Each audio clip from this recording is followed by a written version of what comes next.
Lajmi i fundit, ish sekretarja e Zelenskit deklaron se Zelenski s'ka për ta ndaluar kur luftën. Përkundrazi, ai nuk do paqe, sepse në qoftë se do të arrijë paqja, ai shkatërrohet. Kjo pra është deklarata e ish sekretares së Zelenskit, e cila ka lënë një intervistë gjatë, 1 orë e 38 minuta, e pash që të gjithën, e 26 sekonda, e pash që të gjithën, së bashku me publicitetin sepse isha i detyruar, dhe një intervistë e ka lënë për një gazetar të famshëm amerikan, që padyshim e keni parë dhe ju e njihni, është Tucker Carlson. Dhe doja t'ju thoshja që është e rëndë që një sekretare të deklarojë diçka të tillë, sepse ajo e njeh nga afër, dhe pyetja është kush fshihet pas këtyre luftërave. Sepse nëse ka dikush që e shtyn, sepse nëse ai kërkon që të rrijë aty, padyshim dikush e shtyn që të jetë aty. Dhe pyetja është kush dhe pse e shtyn. Si gjithmonë kush është rastisht nëse nuk e keni bërë ende, lidhuni me këtë faqe që të shihemi sërish, dhe ju falenderoj që jemi për bashkë.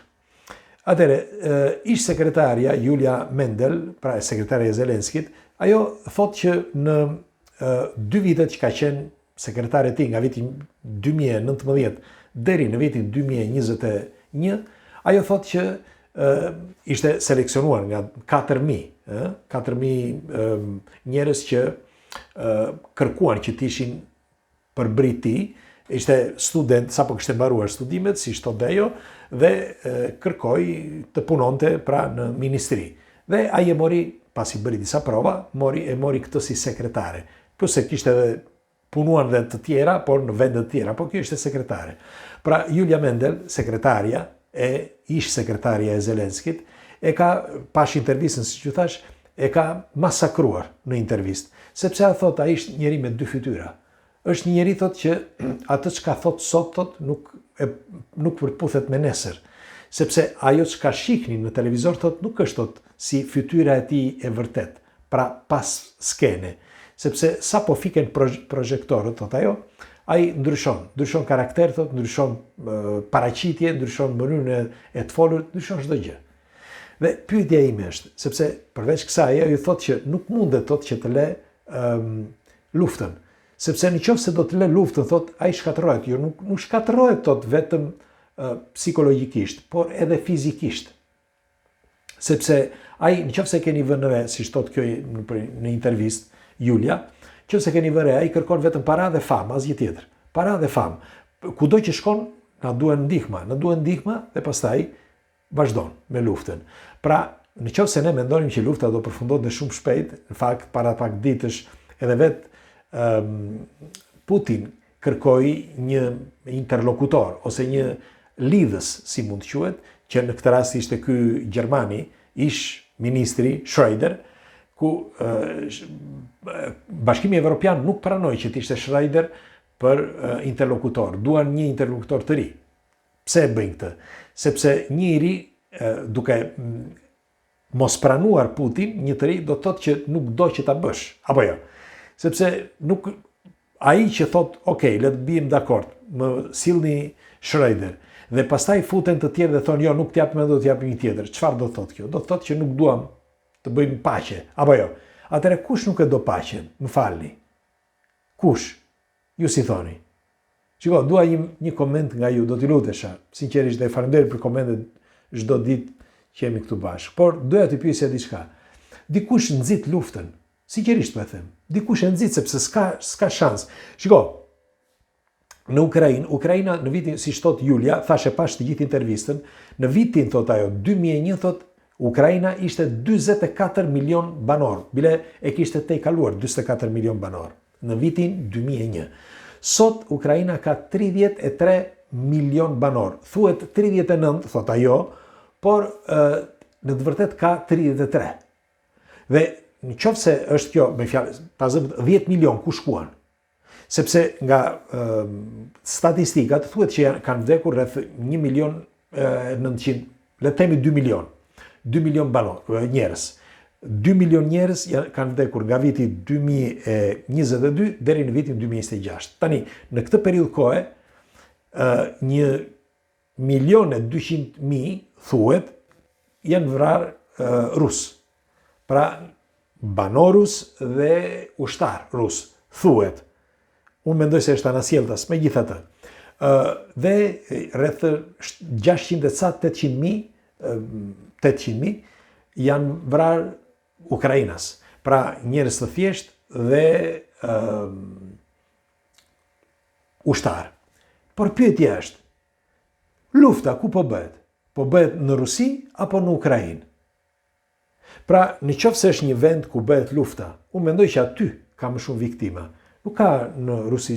Me fjalë, rusët, me sa e di unë, kanë dërguar vetëm më shumë drone dhe arsenale, por jo ushtar, shumë pak ushtar. Ata që qarkullojnë ato video, qarkullojnë, unë them se janë shumë pak në të vërtet ushtar. Megjithatë, po thoshja, si është e mundur që janë reduktuar në 30, le ta zëm dhe 39, okay? Ku kanë shkuar 5 milion banor? Ku shkuan? Sepse 24 milion, thamë, apo jo? Nga 24, që nuk besoj që ishin 24 ishin që në vitin 2001, kështu që në vitin 2014 duhet të qenë më shumë. Nuk ka statistika, thotë ajo, dakord. Sepse ka gjithmonë rritje, unë jam i bindur që ishin shumë, por ku kanë shkuar? Kanë ikur, dakord, një pjesë kanë ikur. Por sa i keni dëgjuar ato thashe theme ku flitet që shumë nga këta edhe të mitur, por edhe të mëdhenj janë shitur, nuk është se e them unë. Bile thuhet që ushtarët rusë shkuan dhe i ndihmuan në disa vende, sepse i gjetën në përbodrume. I kishin vënë vetë këta, Zelenskianët. Tani, pse po e them këtë? Sepse Zelenski shkon gjithmonë vetëm për të kërkuar para. Është e vërtet kjo? A është e vërtet? Vetë Bashkimi Evropian tani i rezervoi rreth 180 miliard euro nga ato të oligarkëve, pra pasurit e rusëve në territorin evropian. Për më tepër i kanë vënë në dispozicion 80 miliard dollar. Pra përveç kësaj, tani. Dhe këto janë borxhe që do t'i mbledhi Bashkimi Evropian për t'ia dhënë Ukrainës. Pse? Ne kemi probleme këtu në shtëpinë tonë. Pse duhet t'i japim Ukrainës? Për çfarë arsye? Çfarë ndodhi me Ukrainën? Ukraina ishte shkëlqyeshme më përpara. Bile Julia, pra kjo ish sekretarja e këtij Zelenskit, thotë që unë nuk dua, thotë, që të vlerësoj, thotë Putin, thotë, por t'ishte dikush tjetër, thotë, do ta kishte rrafshuar, thotë, Ukrainën. Dhe ky, thotë, nuk është më i mirë se Putin, ky Zelenski. Po bën të njëjtën gjë, bile, thotë, janë vrarë shumë, thotë, vetëm për shkak të ideologjive të tij dhe të idealit të tij, që do që ta bëj siç të dojë ai, por Ukraina nuk është e tij. Apo jo? Mendoj se është e popullit.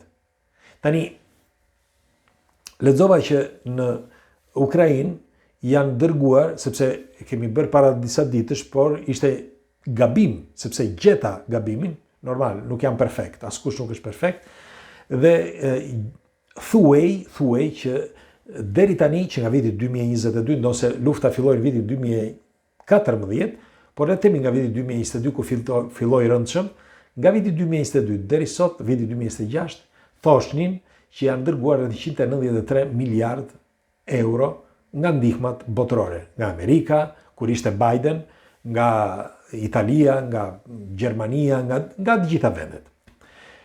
Tani lind pyetja, sepse sot dalin numrat e reja. Në këtë True Numbers është një kontroll i këtyre të ardhurave financiare në botë. Është një kanal, pra që është online, që e gjeni dhe ju, True Numbers, por është edhe një shoqëri, shoqat, që bën kontrollin e numrave. Të numrave po flas të llogarive bankare, të çdo gjë.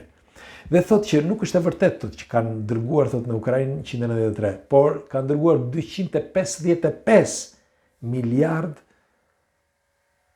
euro deri tani. Dhe ajo që më bëri më shumë përshtypje, pikërisht në datën 5 shkurt të këtij viti 2026, përfundonte traktati ose firma e raketave bërthamore ruse.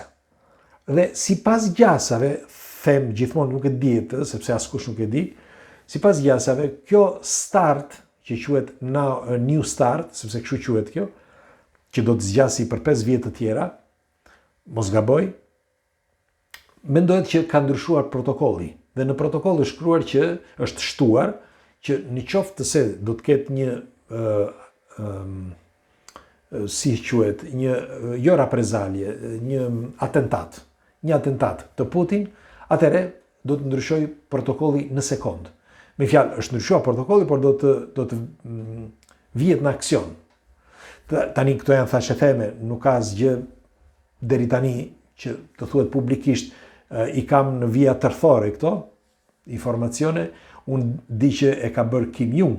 Kim Jong e ka bërë publikisht, pra doli edhe në lajme, që në qoftë se do vdesi, ose do preket, ose mund të shkaktoj diçka atij apo familjes së tij, ai do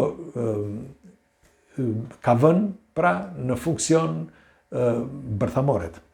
Dhe kjo është e pashmangshme. Me një fjalë, është në momenti që ndodh, vetë ecin dhe vazhdojnë punën.